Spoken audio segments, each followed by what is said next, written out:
अजीज नाजरीन, किताब मुक़द्दस की तालीमात पर मबनी प्रोग्राम भरपूर ज़िंदगी में सिडनी ऑस्ट्रेलिया से आपको खुश आमदीद कहते हैं।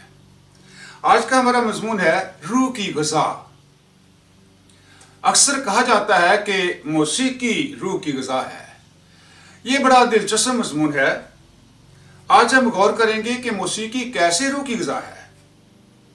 किताब मुक़द्दस में मौसीकी की तारीख बहुत कदीम है। कायनात की तख्लीक से पहले आसमान पर खुदा के फरिश्ते खुदा की हम्दो तारीफ गाते थे और उन फरिश्तों में लूसीफर एक मुकर्रर फरिश्ता था। वो मौसीकी में दूसरे फरिश्तों का लीडर था।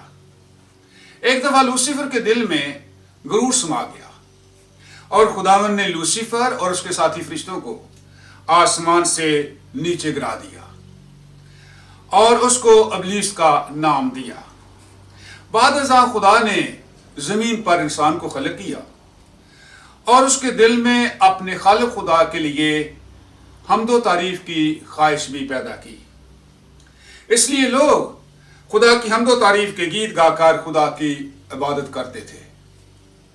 लेकिन इब्लीस खुदा की मुखालफत करने लगा और इंसानों को लालच देकर गुमराह कर दिया और लोग खुदा की हम्दो तारीफ करने की बजाय बुत परस्ती और देवताओं की पूजा करने लगे और उनकी तारीफ में गीत गाने लगे। इसके अलावा लोग जिस्मानी ख्वाहिशात के लिए गीत गाकर खुशी मनाते थे। इस तरह दुनिया में 3 अक़साम की मौसीकी गाई जाती थी। पहली किस्म में देवी और देवताओं की पूजा करने से और उनकी तारीफ में गाने से झूठी तसल्ली मिलती थी। दूसरी किस्म में जिस्मानी ख्वाहिशात के लिए गीत गाने से आर्जी खुशी मिलती थी। लेकिन तीसरी किस्म में खुदा की हम्दो तारीफ के गीत गाने से रूह को हकीकी खुशी और अब्दी सुकून मिलता था। सिर्फ मौसीकी की ये किस्म रूह की ग़िज़ा है। हमने मुख्तसर तौर पर मौसीकी के बारे बात की है। अब हम किताब मुक़द्दस में से इंसान की रूह के बारे देखते हैं। तौरात में लिखा है, खुदा ने ज़मीन की मिट्टी से इंसान को बनाया और उसके नथनों में ज़िंदगी का दम फूंका और इंसान जीती जान हुआ। खुदा ने इंसान का जिस्म ज़मीन की मिट्टी से बनाया और उसमें ज़िंदगी का दम फूंका। ये ज़िंदगी का दम इंसान की रूह है। जब रूह जिस्म में दाखिल हुई तो इंसान जीती जान हुआ, यानी इंसान जिंदा हो गया। वो चलने फिरने और खाने पीने लगा। और फिर खुदा ने बताया कि इंसान को जिंदा रहने के लिए किस किस्म की खुराक की ज़रूरत है। तौरात में लिखा है, इंसान सिर्फ रोटी से नहीं जीता रहता बल्कि हर बात से जो खुदावंद के मुंह से निकलती है वो जीता रहेगा। मतलब यह है कि इंसान को जिंदा रहने के लिए रोटी और खुदा का कलाम दोनों की जरूरत है, क्योंकि जिस्म की ग़िज़ा रोटी है और रूह की ग़िज़ा खुदा का कलाम है।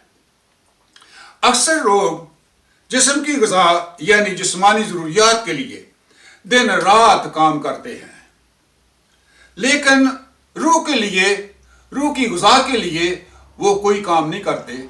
उसके लिए उनके पास वक़्त ही नहीं होता है। रूह की ग़िज़ा खुदा का कलाम है और खुदा की हम्दो तारीफ करना है।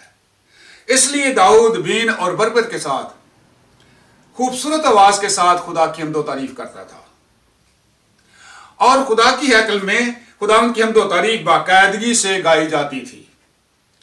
इस वक्त दुनिया भर में मसीह इबादत खानों में खुदा की हम्दो तारीफ के गीत गाकर इबादत की जाती है और इससे रूहानी खुशी और अब्दी सुकून मिलता है, क्योंकि ये मौसीकी रूह की ग़िज़ा है। अगर जिस्म को रोटी ना मिले तो वो जिंदा नहीं रह सकता, वो मर जाता है। ये जिस्मानी मौत है।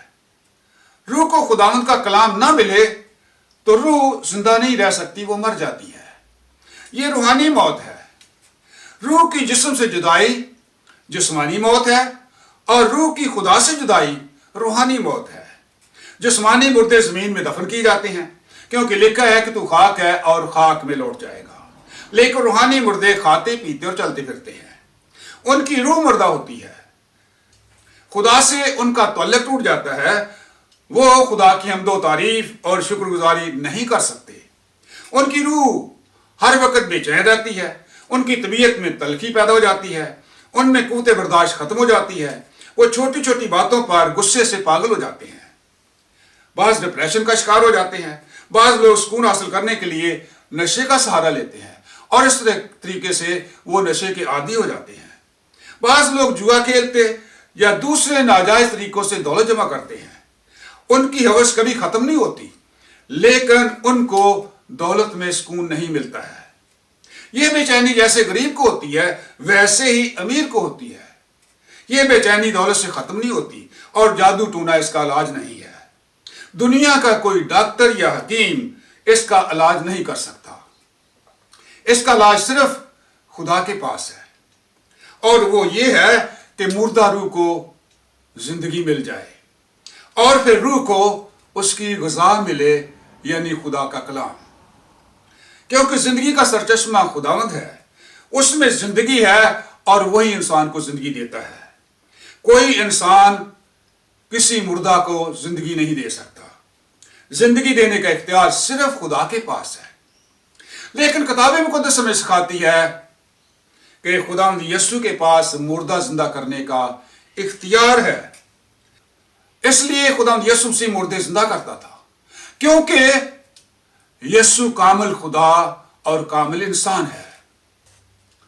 एक दफा खुदावंद यीशु अपने शिगिर्दों के साथ गलील के एक शहर नाइन में जा रहा था और उसने देखा कि बहुत से लोग एक मुर्दा को दफन करने के लिए ले जा रहे थे।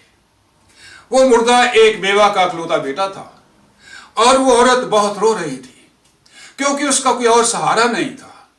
खुदावंद यीशु को उस औरत पर तरस आया और यीशु ने उससे कहा, मत रो। फिर उसने मुर्दे से मुखातिब होकर कहा, ऐ जवान, मैं तुझसे कहता हूं उठ। वो मुर्दा उठ बैठा और बोलने लगा। फिर यीशु ने एक 12 साल की लड़की को जिंदा किया और यीशु ने कहा, ऐ लड़की, मैं तुझसे कहता हूं उठ। वो लड़की फौरन उठकर चलने फिरने लगी और लाजर 4 दिन से मर चुका था, वो कब्र में दफन था। खुदावंद यीशु ने बुलंद आवाज से पुकारा, ऐ लाजर, कब्र से बाहर निकला। और लाजर कफन से हाथ और पांव बांधे हुए कब्र से बाहर निकल आया। खुदावंद यीशु ने मुर्दे जिंदा करके अपने इख्तियार का इजहार किया और तालीम दी कि क़यामत और जिंदगी में हूं। जो मुझ पर ईमान लाता है, गो वो मर जाए तो भी जिंदा रहेगा। खुदावंद यीशु ने यह भी कहा, जो कोई जिंदा है और मुझ पर ईमान लाता है, वो अब तक कभी ना मरेगा। खुदावंद यीशु जिस तरह जिस्मानी मुर्दे जिंदा करता था, उसी तरीके से वो रूहानी मुर्दे भी जिंदा करता है। किताब मुक़द्दस में लिखा है, उसने तुम्हें भी जिंदा किया जब अपने कसूरों और गुनाहों के सबब से मुर्दा थे। यहां पर रसूल ईमानदारों को याद दिलाता है कि पहले तुम्हारे गुनाहों की वजह से तुम्हारी रूह मुर्दा थी। तुमने मसीह की खुशखबरी सुनी और तुम मसीह पर ईमान लाए और खुदावंद ने तुम्हारे गुनाह माफ किए और तुम्हारी रूह को जिंदा कर दिया। अब खुदा के साथ तुम्हारा तल्लुक बहाल हो गया है। अब तुम्हारी रूह को ग़िज़ा की जरूरत है और रूह की ग़िज़ा खुदा का कलाम है और खुदावंद की हम्दो तारीफ और शुक्रगुजारी करना है। इसलिए आप खुदावंद के कलाम को पढ़ें और सुने और खूब खुदावंद के हम्दो तारीफ और शुक्रगुजारी करें। जब ईमानदार खुदा का कलाम नहीं पढ़ते और खुदावंद की हम्दो तारीफ नहीं करते, तो उनकी रूह भूखी और प्यासी होती है और उनको बेचैनी शुरू हो जाती है। इसलिए ईमानदारों को बाकायदगी से रोजाना खुदावंद का कलाम पढ़ना और खुदावंद की हम्दो सताइश करना जरूरी है। अब सवाल पैदा होता है कि ऐसा शख्स जो रूहानी तौर पर मुर्दा है, वो क्या कर सकता है कि उसको रूहानी जिंदगी मिल जाए, उसकी रूह जिंदा हो जाए। रसूल इसका सादा जवाब देता है कि यीशु मसीह पर ईमान ला तो तू और तेरा घराना निजात पाएगा। किताब मुक़द्दस में लिखा है, क्योंकि तुमको ईमान के वसीला से फजल से निजात मिली है। यह तुम्हारी तरफ से नहीं, खुदा की बख्शिश है। نہ اعمال کے وسیلہ سے ہے تاکہ کوئی فخر نہ کرے۔ یسوع مسیح پر ایمان لانے سے ہمیشہ کی زندگی اور ابدی سکون ملتا ہے۔ یہ خدا کی طرف سے گفٹ ہے۔ یہ خدا کا گفٹ صرف اسی شخص کو ملتا ہے جو یسوع مسیح پر ایمان لاتا ہے۔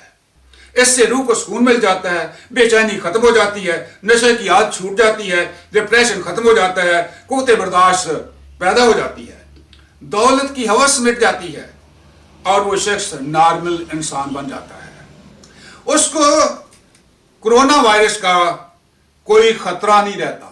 کرونا وائرس اس کی موت واقعہ نہیں ہو سکتی، کیونکہ کرونا وائرس سے موت ہونا ایک سزا ہے، لیکن جو مسیح یسوع میں ہے ان پر سزا کا حکم نہیں ہے۔ آخر میں ایک چھوٹی سی مثال دینا چاہتا ہوں۔ آسٹریلیا کے ایک شہر پرتھ میں کسی تنظیم نے شالوم ہاؤس نام سے ایک ادارہ قائم کیا ہے، جہاں پر نشے کے عادی لوگوں کی دیکھ بھال کی جاتی ہے۔ شالوم ہاؤس کا سٹاف نہایت ہی نرم دل اور شفیق ہے۔ جوا، شراب، منشیات کے نشے کے عادی لوگوں کو بے بسی کی حالت میں جب شالوم ہاؤس میں لایا جاتا ہے تو شالوم ہاؤس کا سٹاف بڑے پیار اور محبت سے ان کی دیکھ بھال کرتا ہے اور اطمینان کے خدا سے ان کا تعارف کراتا ہے، ان کو خدا کا کلام سناتا ہے اور خدا کی محبت سے ان کی زندگیاں بدل جاتی ہیں۔ شالوم ہاؤس کے سٹاف کا کہنا ہے کہ ان کی زندگی کی تبدیلی کا مرکز صلیب کا پیغام ہے۔ جب ان لوگوں کو یسوع مسیح کی صلیبی موت اور اس کے جی اٹھنے کے بارے بتایا جاتا ہے تو ان کی مردہ روح میں زندگی آ جاتی ہے، ان کو نئی زندگی مل جاتی ہے، ان کو شفا مل جاتی ہے، پھر وہ خدا کی حمد و تعریف اور شکر گزاری کے گیت گانے لگتے ہیں۔ اس سے ان کو روحانی خوشی اور ابدی اطمینان ملتا ہے۔ عزیزو، ہم سب کو روحانی خوشی اور ابدی اطمینان کی ضرورت ہے جو صرف یسوع مسیح میں مل سکتا ہے۔ اس لیے یسوع مسیح پر ایمان لائیں اور ہمیشہ کی زندگی اور ابدی اطمینان پائیں۔ God bless you.